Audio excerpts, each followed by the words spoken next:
muchísimas gracias por acompañarnos esta tarde. Pues, me presento, bueno, primero inicio con mi hermano José Luis Guzmán. Muy buenas tardes a todos. Diego Eduardo Velasco. Un gusto, buenas tardes. Arturo Escobar. Buenas tardes a todos. Y su servidor Eduardo Ortiz. Pues para los que nos acompañaron incluso el año pasado, muchísimas gracias nuevamente por confiar en nosotros. El año pasado incluso pues nada más tuve la oportunidad de participar José Luis y un servidor, y que la mecánica de esa videoconferencia estaba nada más programada 1 hora. En aquella ocasión ni siquiera nos dio tiempo de no sé cuántas reglas habíamos visto, hermano, unas 10, máximo 12 reglas.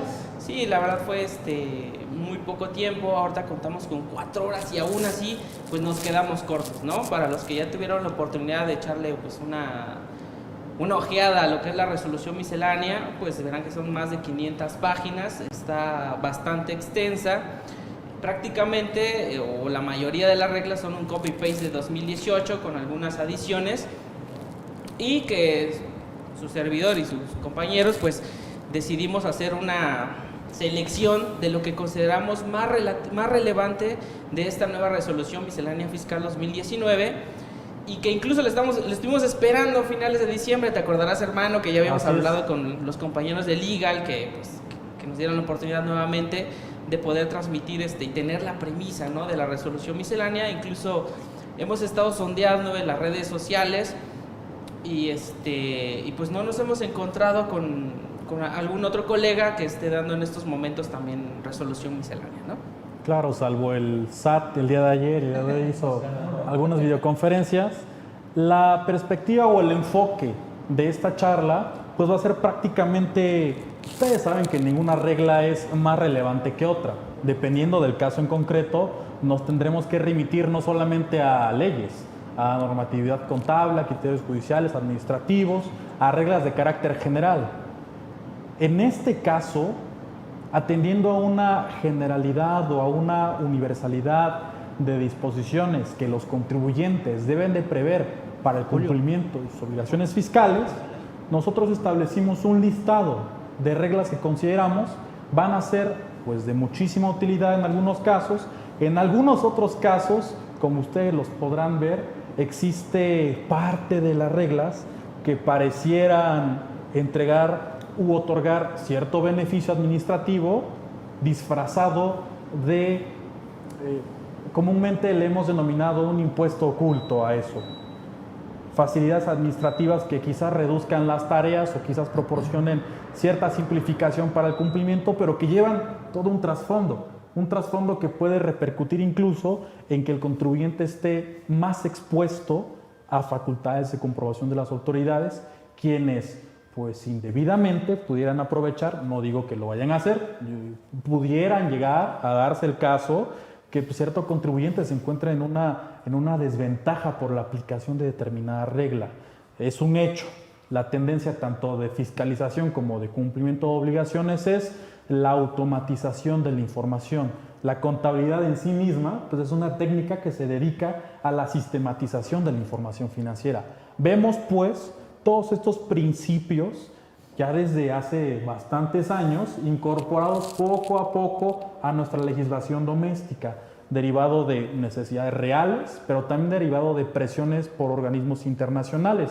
Mis compañeros, quienes tienen pues una experiencia importante tanto en temas de fiscalización como en temas de atención a solucionar necesidades de los contribuyentes, van a poderles precisar las recomendaciones que ustedes deben de tener en cuenta. Van a comentar casos en los que vemos que una regla es resultado de un camino simultáneo, de una iniciativa. Entonces, todo tiene un porqué.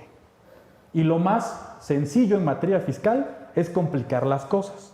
Por eso, la mecánica va a ser checar alguna regla, llevarla a un caso en concreto, interrelacionarla con fundamentación, como les comentaba, legal, normatividad contable, criterios, y finalmente que ustedes lleguen a sus propias conclusiones, que ustedes califiquen la utilidad o no utilidad de cada una de las reglas. Claro está, con la información de base, con información previa que van a poder ustedes adquirir en este momento. Muchísimas gracias por estar con nosotros. Es un honor presentarles a mis compañeros. Es la primera ocasión en la que Eduardo, su servidor, tiene la oportunidad de exponer con el contador Eduardo, con el licenciado Arturo. Es un honor que nos acompañen. Gracias. Y pues vamos a entrar en materia. Sí, la verdad, y aparte de eso, pues al menos para mí, en lo personal, pues es muy gratificante, ¿no? Los 4 colaboramos para el Departamento de Investigación de MDRCI y pues entre nuestras filas pues, nos encontramos con Arturo. Arturo pues es el segundo más joven, de hecho, ¿no? Arturo, tienes 22 años. 22 años cumplidos. 22 Soltero. años. Bien joven y ya pues ya se está metiendo en este mundo, ¿no? Del fiscal y hoy él es de formación de licenciado en Derecho y va a analizar incluso la resolución miscelánea que por costumbre, puede decirse, es como más enfocada a los contadores, ¿no? Sin embargo, pues él también tiene una visión distinta que también puede venir a ampliar nuestro panorama, ¿no? Sobre todo más de los contadores. Ya ven que pues siempre han dicho, ¿no? Pues el contador es muy cuadrado, ¿no? Y nada más ve hacia el frente y no ve todo lo que tiene, todo el mundo que tiene a su alrededor, ¿no? Previo a escuchar los comentarios que nuestro compañero Arturo tiene que puntualizar respecto a que no nos casemos con la resolución miscelánea vista como una serie de reglas que finalmente nos van a ayudar en algunos casos, nos van a perjudicar en otros, sino realmente tomarles el sentido, conocer el alcance que tiene. Pero previo a ello queremos hacer las siguientes puntualizaciones. Para efectos del presente estudio vamos a dividir a la resolución miscelánea en 2 grupos. Propiamente las reglas, que se agrupan tanto de Código Fiscal, IVA, renta, IEPS, decretos, etcétera, como los anexos. En términos de la regla 1.9, se establece un listado de 32 anexos que forman parte de la resolución miscelánea. Los más comunes que pudiéramos nombrar en este momento serán el anexo 3, criterios no vinculativos, 7, normativos, el 1, el 1A de los trámites, el 16 del dictamen, el 20, el comprobante fiscal como tal. Recordemos que de este anexo incluso derivan un chorro de catálogos, guías de llenados, complementos, etcétera. El 24, que es contabilidad de medios electrónicos. Entonces vemos que la resolución miscelánea no solamente le integran las reglas, sino también los anexos. El primer antecedente lo tenemos el día 22 de abril. El 22 de abril se publica en el portal del SAT la versión anticipada de la resolución miscelánea fiscal, para finalmente el día 29 de abril, en el Diario Oficial de la Federación, se da a conocer este conjunto de reglas.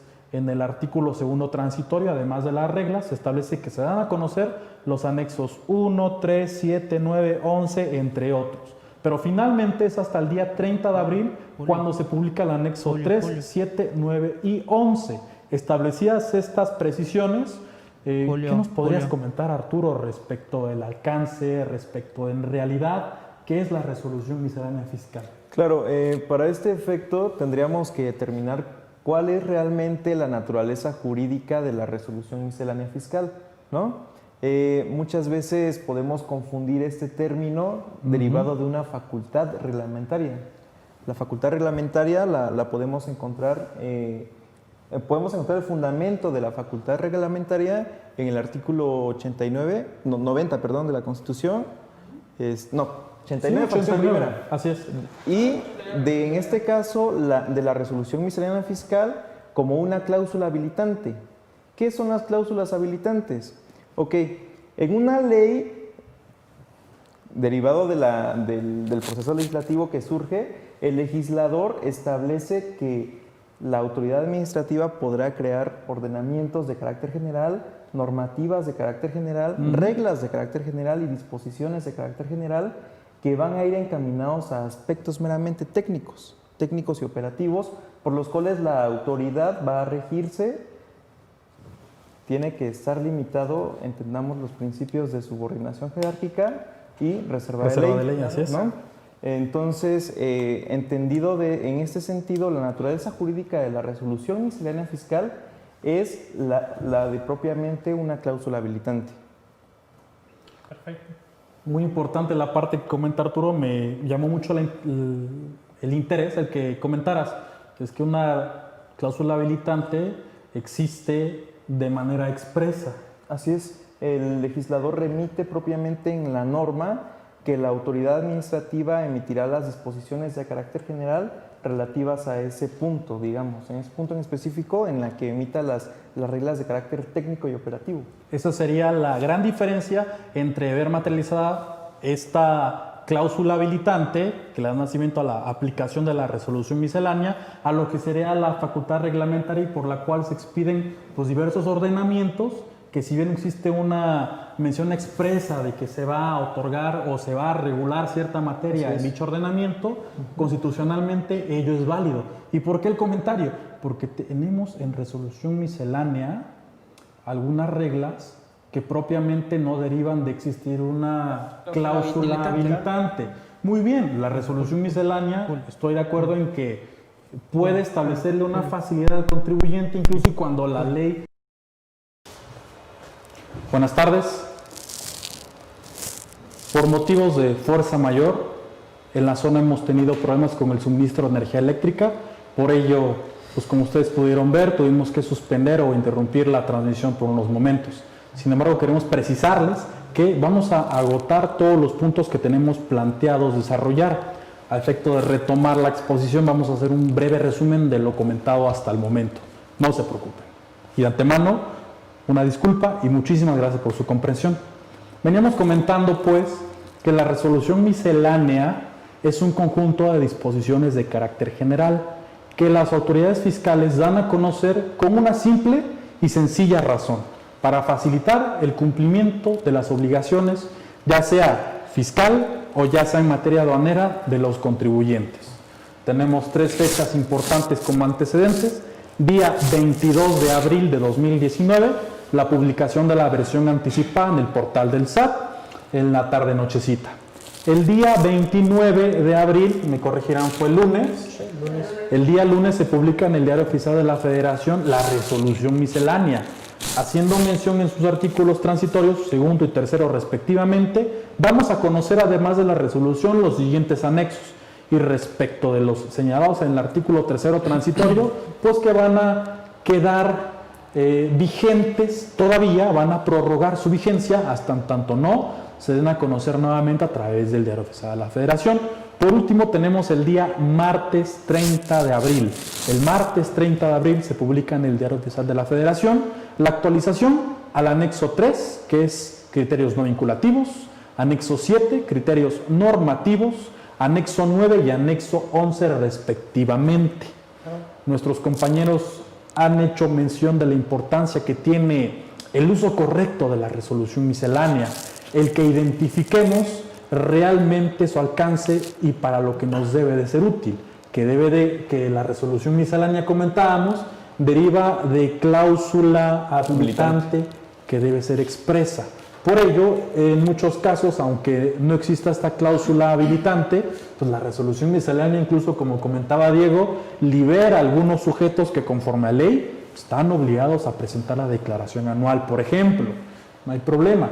Pero por otro lado, y donde chocamos con la resolución miscelánea, es cuando a título o bajo el disfraz de se liberará a los contribuyentes o los contribuyentes podrán cumplir con toda la obligación a través de tal medio que pongo a disposición de ellos, eso finalmente tiene un trasfondo recaudatorio fiscalizador. Recordaremos en 2014 algo bastante interesante que comentaba el entonces jefe del SAT, nuestro paisano Aristóteles Núñez, respecto al régimen de incorporación fiscal. Él hacía mención de que las personas físicas de este régimen no es que no iban a pagar impuestos durante el primer año, es que ellos iban a contribuir con información, ellos iban a coadyuvar a que la cadena de comprobación fiscal fuera menos tergiversada, fuera más visible, a alimentar las bases de información y por lo tanto a mejorar la capacidad para que la autoridad fiscalice.